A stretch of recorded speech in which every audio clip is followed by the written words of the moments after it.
Welcome to the Tales to Inspire podcast.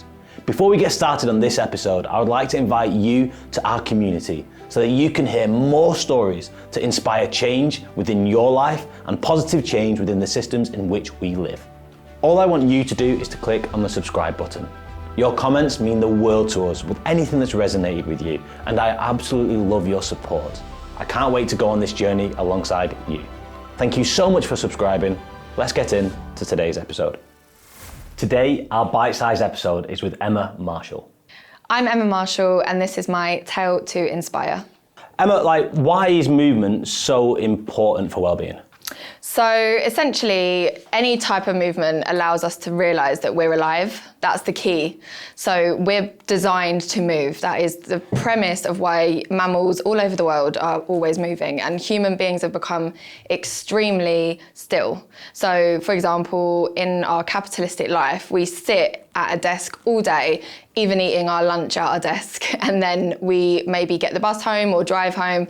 There's literally barely any movement, and this is why gyms were obviously invented. It was like, this is your space to go and move. But for the majority of people, movement is actually a lot more simple. Walking, even dancing, of course, things like cycling, these active forms of movement that you can actually just do kind of quite simply, you don't have to join a gym necessarily, are happening less in our society, I would say. People don't see walking as a form of movement or even exercise anymore.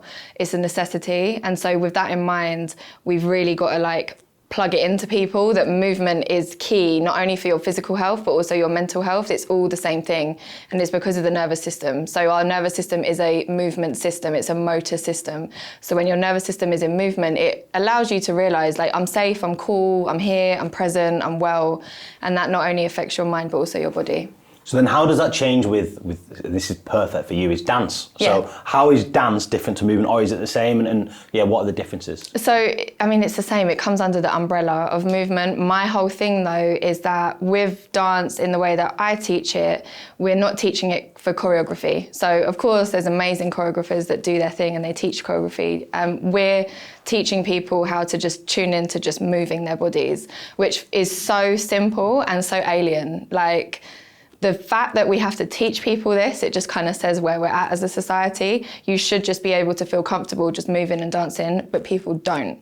So I always say to people, I'm like, look at kids. When you put some music on and then you look at a child who is under the age of 3, they'll just start to dance. They don't care. We come too into our heads, we come too into the ego mind. So what dance is it's a way, first of all, it's cheap. You can do it wherever. You don't need any tools. You don't need to necessarily know anything. You don't have to learn anything. It's just about you tuning into your body and then the music and then being able to express yourself through that. Man, and then in that side of things, how do we as a society start to use dance and movement to change the way where we're at right now?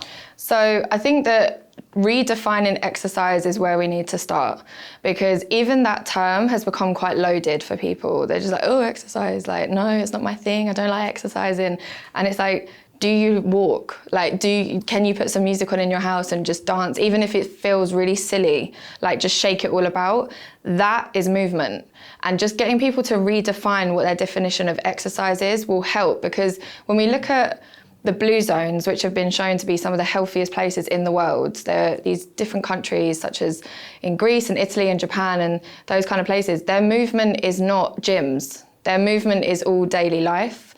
And even part of that is dance in their own little ways, but walking to go and get food, walking to go and see a neighbor, these are the forms of movement that these people are doing, as well as gardening and, these kind of things that we just need to understand. That is exercise. We've just kind of created a whole industry based around what you look like, not about what you actually feel like. And then of course that term becomes a kind of different meaning for people, basically.